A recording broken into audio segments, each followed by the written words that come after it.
Hola, ¿qué tal? ¿Cómo están? Bueno, hoy quería hablar de cómo el descubrimiento de la geometría fractal puede ser una de las pruebas de que nosotros estamos habitando en un multiverso frecuencial. Cómo nosotros, a partir de descubrir esta propiedad matemática de lo que es la mayoría de los objetos y de los patrones que se dan en la naturaleza, podemos deducir que este mundo fue creado y hemos podido replicarlo en lo que es toda la simulación o las realidades virtuales. Bueno, una de las preguntas que se hicieron para poder comprender lo que era la geometría fractal es cuánto medía la costa de Inglaterra. Este es un artículo científico que va a escribir Mandelbrot, que es uno de los a los que se le atribuye el descubrimiento de la geometría fractal, y él va a explicar que de acuerdo a la distancia a la que yo mida la costa de Inglaterra, voy a obtener diferente medición, ¿sí? Si yo la mido desde más lejos, voy a obtener una medida y en cuanto más me acerque, voy a obtener diferentes medidas. ¿Por qué? Porque todos estos recovecos que a distancia no estoy viendo y no estoy considerando para medirlo, a medida que yo me acerque, voy a ir observándolos, voy a ir midiéndolos y la distancia de la costa de Inglaterra va a ser mayor, ¿sí?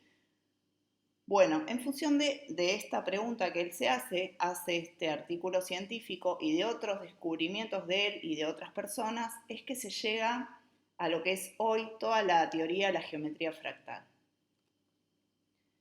Bueno, esta es la curva de Koch, ¿sí?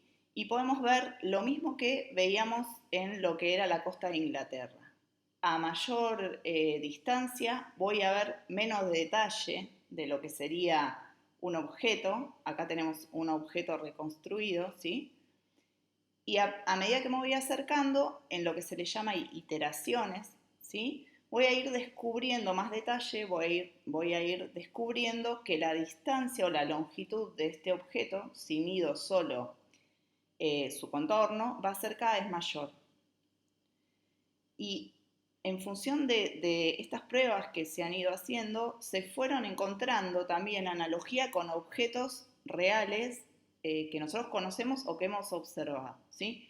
En el caso de lo que es la curva de Koch, lo podemos vincular con lo que sería una estrella de nieve, ¿sí?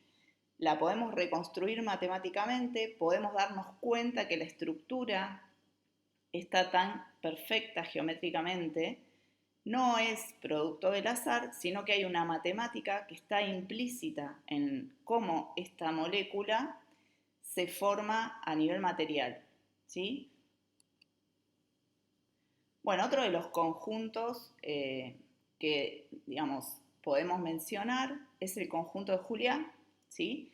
Que va a hablar de la autosimilaridad, también es una creación de Mandelbrot, y acá podemos ver cómo digamos, esta simulación geométrica la podemos empezar a unir con cosas que nosotros conocemos. Por ejemplo, las ramas de un árbol, luego lo vamos a entender mejor, ¿sí? Cuando veamos cuestiones naturales, pero empezamos a entender la matemática oculta en objetos naturales que nosotros creíamos que crecían al azar o que se desarrollaban al azar. Si se fijan, cada una de las partes de un fractal, ¿sí?, es similar a todo el conjunto en su totalidad. Esa es una de las propiedades de la geometría fractal o de los fractales, y es que cada parte es similar al todo, ¿sí? Y a medida que me voy acercando, al igual que me iba acercando a la costa de Inglaterra, a medida que me voy acercando a algunas de las partes, voy a poder reconstruir el objeto en su totalidad. No idéntico, pero sí muy similar. A esto se le llama autosimilaridad. Bueno, luego están las gramáticas Lindenmayer, ¿sí? O gramáticas L, que también explican matemáticamente, por ejemplo, como les dije antes, el crecimiento de un árbol, ¿sí? Nosotros creíamos que los árboles crecían buscando la luz, azarosamente sus ramas se iban desarrollando, sin embargo, hay una matemática oculta que ya está como memoria o como patrón de crecimiento en la semilla, ¿sí? si nos fijamos, casi todos los árboles reproducen una estructura similar, ¿sí? Y eso, digamos, cuando todas estas cuestiones que nosotros creíamos azarosas, cuando encontramos la explicación que está por detrás de, en este caso, el desarrollo de un árbol, podemos entender que hay un creador y que hay una razón matemática que está guiando ese desarrollo, el desarrollo en este caso de un árbol. Lo mismo ocurre en el caso del árbol con el tema de la autosimilaridad. Si nosotros tomamos una rama, vamos a ver que en su configuración es muy similar a cómo se desarrolla el tronco con las primeras ramas, ¿sí? Cada parte a la que nos acerquemos de un árbol vamos a ver que es muy similar al todo. Y esto es una de las propiedades más importantes de los fractales. Bueno, entonces, como dije, hay algunos elementos naturales que pueden reproducir algunos o algunas de las propiedades de los fractales y hay otros que reproducen varias de las propiedades que se dan en los fractales. Por ejemplo, en el caso de esta estrella de nieve que estamos viendo, en el extremo, en las puntas, va a reproducir el conjunto de Julia y en toda su totalidad va a reproducir lo que es la estrella de Koch. Igualmente, si miramos cada una de sus puntas, vemos que es similar al resto de las puntas, no idéntica, nuevamente lo repito, y que en su totalidad tiene una estructura geométrica que, digamos, describe un patrón de crecimiento, ¿sí? Un patrón de materialización. Bueno, esto lo podemos ver, digamos, en casi todos los objetos naturales, por no decir en todos, me animaría a decir en todos. Y lo que hizo el descubrimiento de la geometría fractal es dar la posibilidad de empezar a reproducir estos objetos naturales que parecían azarosos o caóticos. Este conjunto, que es el conjunto de Cantor, luego lo vamos a ver en un montón de construcciones, ¿sí? De lo que es la arquitectura monumental de culturas antiguas, ¿sí? Lo vamos a poder ver reproducido y en realidad surge de un encargo que se le hizo a Mandelbrot, que era poder identificar y eliminar los ruidos en la transmisión telefónica, ¿sí? IBM le encarga este trabajo y él lo que hace es generar un patrón geométrico donde cuando había ruido, él marcaba una línea y cuando no había ruido, dejaba la pausa en blanco. Y en función de esto empezó a obtener estos patrones que eran en general replicables y se empezó a preguntar por qué el ruido en una línea telefónica seguía un patrón. Bueno, en función de eso empezó a descodificar lo que es la naturaleza de los patrones, lo que hoy llamamos la teoría de patrones, que también luego en arquitectura la van a plantear otros, digamos, otras personas ya bien orientado a lo que es la arquitectura. Desde la música, la cimática también se va a plantear una teoría de los patrones, pero siempre tienen similares condiciones. Bueno, el conjunto de Cantor, que es lo que Mandelbrot obtiene con este ejercicio de graficar los silencios y los ruidos en una línea telefónica, podemos ver mucha similaridad con algunas expresiones de culturas antiguas, ¿sí? Por ejemplo, el I Ching, ¿sí? Fíjense qué similar que es a lo que es el conjunto de Cantor. Estas formas que nosotros vemos en las culturas ancestrales, que no sabemos de dónde provienen, en general, cuando descubrimos ciertas cosas a nivel científico, las podemos vincular con algo. No son azarosas, no son expresiones azarosas. Siempre tienen un fundamento del por qué cada una de estas formas se conforma de este modo y no de otro. Bueno, también podemos ver mucha similitud con lo que son los tonos mayas, ¿sí? La cultura maya trabajaba con números en función de combinar puntos y líneas, y si miramos, tiene una estructura o una, digamos, idea que subyace muy similar a lo que es el conjunto de Cantor. Bueno, estas son algunas creaciones visuales, ¿sí? Con computadora de lo que sería un fractal y se ha probado repetirlo hasta el infinito. Una característica que tienen digamos, las simulaciones con fractales es que son infinitas. Los fractales en la naturaleza tienen un límite, o sea, son finitos, tienen una finitud. En cambio, cuando los replicamos a nivel virtual, se vuelven infinitos. Así que cada parte, si nosotros vamos haciendo un zoom en cada una de las partes, podemos encontrar, como decíamos al principio, similaridad con la totalidad de lo que es la geometría fractal del total del objeto que estamos construyendo. Bueno, ejemplos en la naturaleza hay un montón y algunos muy bellos, ¿sí? Nosotros en general no tendemos a observar la belleza de los objetos naturales. Sí por ahí en una flor, sí por ahí en un paisaje, pero no de objetos que por ahí consumimos, ¿sí? Que comemos. Pero fíjense qué hermoso, o sea, qué hermoso que es el patrón matemático de este repollo, ¿no? Bueno, ¿y qué plantea, digamos, como cambio lo que es la geometría fractal o eh, qué mueve a nivel idea o intelectual en todo lo que es el mundo científico y a partir de algunas teorías de la física como ser la teoría del caos, ¿sí? Que ya conté en otros videos que la teoría del caos se llama teoría del caos pero habla de orden, ¿sí? Y donde el caos es solo una posibilidad dentro de un universo ordenado.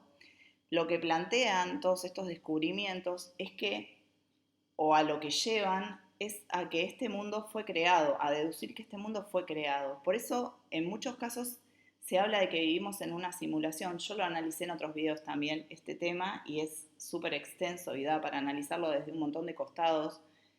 Pero el tema de que vivimos en una simulación o que vivimos en un mundo creado y no fue producto de una explosión azarosa, ¿sí? Eh, es como la deducción obvia cuando podemos entender que la realidad tiene un orden, ¿sí? Que todo lo que está presente en la naturaleza tiene un orden, es inteligente, nuestro mismo cuerpo es inteligente, es un sistema inteligente. Entonces la teoría de sistemas, la teoría del caos, empieza a redirigir la mirada de quienes están ocupándose de analizar lo que es el universo, a pensar que esto fue creado y que no es un universo, algo único, o que no hay un único lugar donde nosotros habitamos, sino que es un multiverso. Después vamos a ver por qué se dice que es frecuencial también, ¿sí?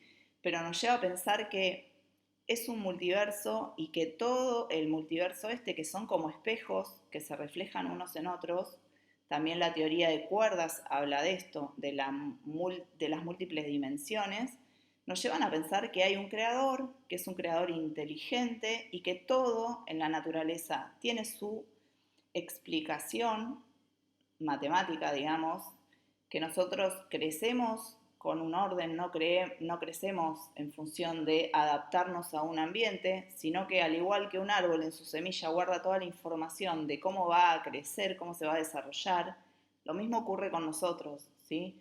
Eh, Muchas veces se lo llama instinto, ¿no? A esto de que nosotros ya sabemos, sin que nadie nos explique, cómo tenemos que lograr ciertas cosas, incluso cuando recién nacemos. Se lo llama instinto, pero también se lo podría llamar información. Es información que nosotros tenemos guardada, quizás en nuestro ADN.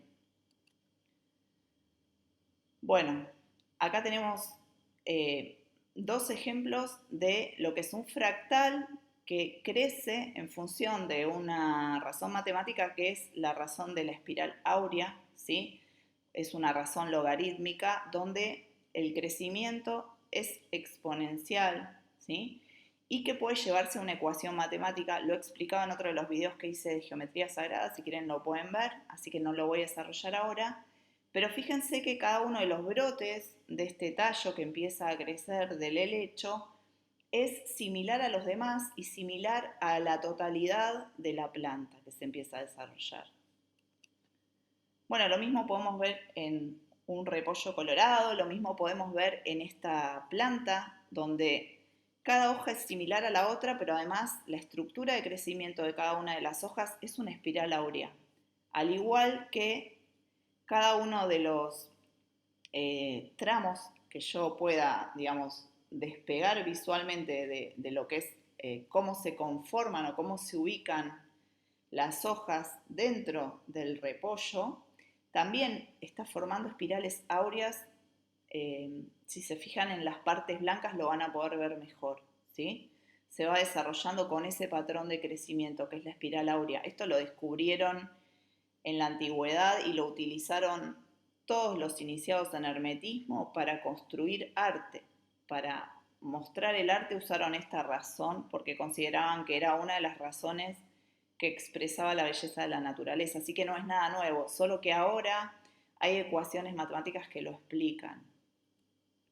También sucesiones numéricas, ¿sí? O sea, estas ecuaciones matemáticas que son sucesiones numéricas pueden llevarse hacia la geometría y expresarse en una forma visual.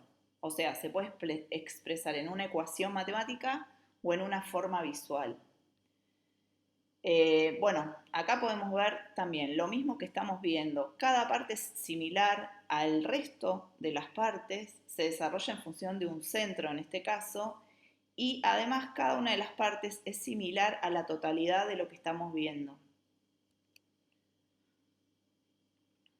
Bueno, bien, esto explicaría, en este caso, esta explicación matemática es la explicación de cómo se desarrolla un árbol, desde el tronco hasta sus ramas, ¿sí? Y podemos ver que dentro de lo que es la naturaleza, esto lo explica la geometría sagrada, el patrón o la ecuación matemática o la razón matemática va a ser anterior a la manifestación. ¿Por qué? Porque podemos ver la misma razón matemática o el mismo patrón matemático en diferentes objetos o seres de la naturaleza, ¿sí? Así como las ramas de los árboles se van bifurcando, lo mismo ocurre en las hojas y en las nervaduras de la hoja. Y lo mismo ocurre en nuestros pulmones y lo mismo ocurre en nuestras venas, ¿sí? Acá lo podemos ver nuevamente. Así como los ríos van generando afluentes, nuestras venas van generando el mismo patrón y las hojas van generando el mismo patrón también para llevar la salvia hasta lo que es el extremo de la hoja, ¿sí? Bueno, así que podemos ver los mismos patrones repetidos en toda la naturaleza y también esto de la autosimilaridad. Cada parte es similar a las otras partes y tiene alguna similitud con el todo. Si vemos, por ejemplo, este lecho, vemos que cada una de sus hojas, que nosotros podemos identificar, dentro tiene hojitas más pequeñas y a su vez cada una de sus hojas es similar a cada una de las hojas grandes que nosotros podemos identificar. O sea, a medida que nos vamos metiendo hacia adentro del objeto o mirando digamos, un encuadre más pequeño, vamos a ver la misma forma. Lo mismo ocurre con lo que sería la sinapsis neuronal y los rayos, ¿sí? Y lo mismo ocurre si quiero comparar la sinapsis neuronal con las raíces de un árbol o los rayos con las raíces de un árbol o las raíces de un árbol con un río y sus afluentes. Empezamos a encontrar el mismo patrón en diferentes objetos de la naturaleza cuya materia no es la misma, no están constituidos de la misma materia, no tienen la misma naturaleza. El agua no es un ser vivo como un árbol, ¿sí? Entonces encontramos, por ejemplo, en una función neuronal, que es una función, no es un objeto en sí, el mismo patrón que en las raíces de un árbol, ¿sí? Esto hace que empecemos a pensar que este patrón está ideado con anterioridad, ¿sí? Bueno, acá tenemos un fruto donde cada uno de los espacios pequeños que veamos va a ser similar al otro, ¿sí? Y como dije, lo bueno de la geometría fractal es que explica esto que parece azaroso, ¿sí? Porque no son idénticos, solo son similares. Al igual que las personas, somos todas similares entre nosotras, pero somos diferentes a la vez. Es lo mismo. Lo mismo ocurre con los dedos de un pie, ¿sí? Y con un pie y el otro. Y lo mismo ocurre con los dientes con lo que serían los dientes de una mazorca de maíz ocurre lo mismo. Podemos empezar a encontrar similitudes entre una planta y una parte de un ser humano. Y acá podemos ver de nuevo este tema de cómo se desarrollan algunos seres vivos en función de un patrón fractal, ¿sí? Los racimos de uva, los higos del tunal, cómo se van desarrollando, ¿sí? Y como digo, de nuevo, la clave es, son similares pero no son idénticos. Bueno, cada uno de los brazos o de las puntas de una estrella de mar, el caparazón de una tortuga, son fractales.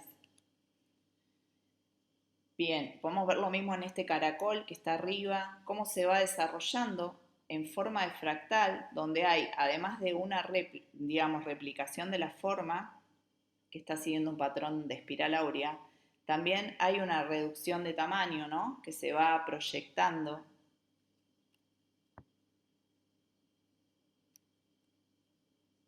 Bueno, en el plumaje del ave del pavo real también podemos ver lo mismo, en las plumas, en lo que son los anillos de una oruga, en las alas de una mariposa. Si se fijan, las dos alas son similares pero no son idénticas, ¿sí? El patrón es muy similar pero no es idéntico. Y los fractales en general siguen también patrones de simetría, ¿sí? Se desarrollan en patrones de simetría. Al igual que la mariposa, podemos ver la hoja del helecho que está debajo con lo mismo, con la misma estructura de simetría axial.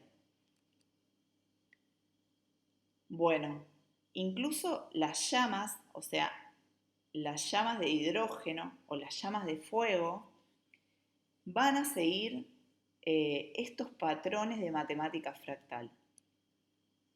Y podemos ver que las civilizaciones antiguas o las culturas ancestrales ya conocían de esto porque todo lo que generaban a nivel de arquitectura monumental tenía, en muchos de los casos de muchas culturas, hindúes, Bali, todo lo que es América precolombina, en muchos casos también en Egipto, Sumeria, por supuesto, seguían todo lo que es patrones de geometría fractal, todo lo que es el arte indígena, ¿sí? Los telares.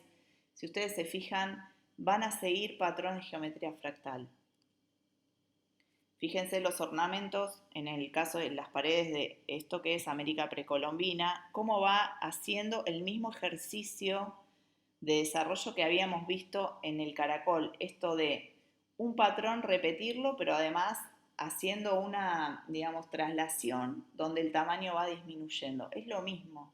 Ellos ya tenían identificado que la naturaleza seguía estos patrones y lo reproducían en todo lo que construían. Bueno, lo mismo las pirámides, tienen una estructura fractal, fíjense las ventanas también, cómo va haciendo todo el recorrido de esta ascensión, ¿sí? Si se fijan, si lo queremos comparar con el conjunto de Cantor, si lo invertimos y la base es la línea larga que está por encima, podemos tener la misma estructura. Bueno, todas las culturas antiguas construían en función de fractales, en función de lo que es la simetría axial y en función de esto de buscar la autosimilaridad y no copiar idéntica cada parte del todo. Podemos verlo en todos lados, en todas las culturas. ¿Sí? Fíjense, por ejemplo, en esta cúpula, cómo cada parte es similar a la otra, pero no son idénticas. Y también hay una traslación, hay una construcción en función de un eje axial.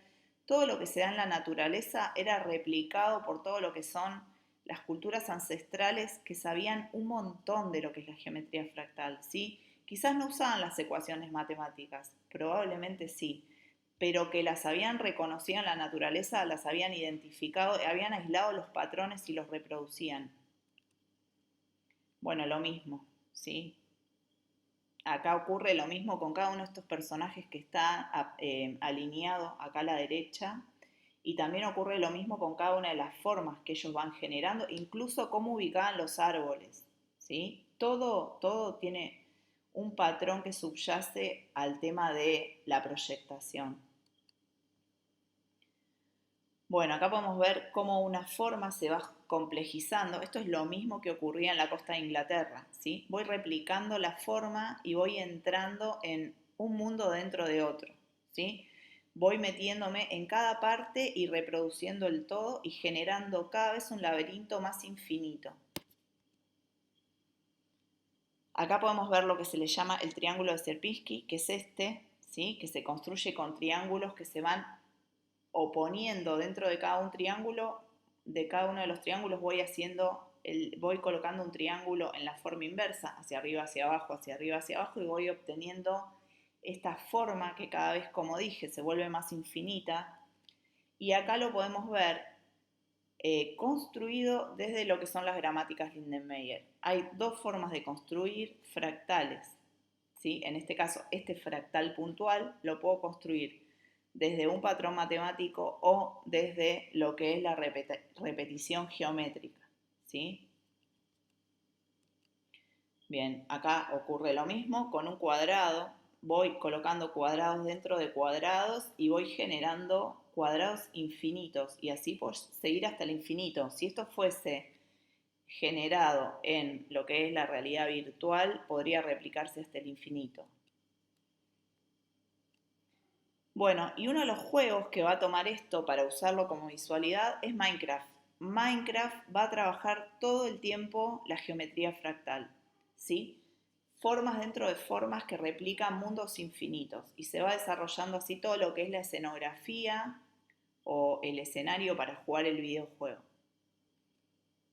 Fíjense que cada una de las partes es similar al todo y las nubes, el césped, las construcciones se van generando en función de todo lo que es la geometría fractal, ¿sí? Bueno, y por último está la simática, ¿sí? Que también son patrones fractales que también actúan en función o se desarrollan en función de ejes axiales y donde también cada una de las partes es similar a las otras, pero no es idéntica. Y sabemos que estas culturas lo conocen porque lo usaban para mostrar energías. Estos patrones se obtienen con frecuencias de sonido que digamos, se aplican a una chapa con sal o con arena y la materia se forma de esta manera, ¿sí? La materia se comporta de forma inteligente. Estamos hablando de granos de arena que se supone que no tienen conciencia, ¿sí? Aunque estas teorías van a llevarnos a pensar que todo está vivo, que todo tiene vida y todo tiene su inteligencia. Fíjense cómo el agua o la arena, la sal, empieza a comportarse en forma de patrones, ¿sí? Y si ustedes observan, en el caso de esta figura, que acá también la vimos, ¿sí? Es muy similar a lo que para todo lo que era, digamos, Sumeria, es Shamash, si no me salía el nombre, que es esta estrella, ¿sí? Que ellos configuran para hablar de lo que sería, según José Luis París, el plasma, ¿sí? Lo que sería la emanación de una energía en particular, de una frecuencia energética en particular, ¿sí? Para ellos estaba el Sol, la Luna y esta estrella a la que llaman Shamash, que si miramos esta frecuencia, ¿sí? Podemos ver una similitud increíble, ¿sí? O sea, ellos sabían que las orbes que están por encima nuestro tienen o replican, no sé si les es propia o la replican, cada uno, digamos, de esto hay diferentes teorías, ¿sí? Pero están emanando una frecuencia en particular, ¿sí? Eso hace que, como decía al principio, empecemos a pensar o a dirigir la mirada hacia otro paradigma de cómo es esta realidad y de cómo este mundo fue creado, ¿sí? Por un lado empezamos a dejar de creer en el azar, ¿sí? Que somos producto del azar y empezamos a creer que somos producto de una inteligencia que configuró todo este mundo. Por otro lado empezamos a darnos cuenta que somos más similares a todo el resto de los objetos y de los seres que habitan la naturaleza y que no somos tan diferentes como nosotros pensamos, ¿sí? y que todo este universo tiene una inteligencia en sí, que todo está vivo, todo tiene su conciencia y que todo es frecuencia. Nosotros tenemos como un límite para decodificar cierto rango de frecuencias con nuestros sentidos. Algunos los detectamos con el sentido de la vista, otros con la audición, pero es limitado y hay un montón de frecuencias que no vemos, como podría ser, para poner un ejemplo, la señal de Wi-Fi. No la vemos, pero está, esa frecuencia está. Y nos empezamos a dar cuenta que este mundo es mucho más complejo de lo que nos dicen y de lo que nosotros creemos en función de la educación que recibimos. Por eso ahora hay un montón de teorías que hablan de que somos información, de que vivimos en un multiverso frecuencial. Esto también teniendo en cuenta todas las teorías nuevas de la física cuántica, la teoría de cuerdas, la teoría del caos, la teoría de sistemas, empiezan a configurar una visión del mundo totalmente distinta de la visión del mundo que nos enseñaron, de la visión evolucionista del mundo, darwiniana del mundo, ¿sí? Empezamos a orientar la mirada hacia una visión que tiene como por defecto un creador, que no tiene por qué ser el creador de la Biblia, ¿sí? No tiene por qué ser el Dios de ninguna religión, pero sí la naturaleza nos muestra que este mundo fue creado. Y por eso también surge la teoría de la simulación, de que estamos insertos en una simulación, de que todo es maya, todo es ilusión, ¿sí? De que este es un mundo holográfico, por esto mismo de la fractalidad de la naturaleza. Bueno, espero que les haya gustado. Pueden dejarme comentarios, siempre los leo y les respondo. Y si me pueden aportar algo, obviamente se los voy a agradecer. Les mando un abrazo.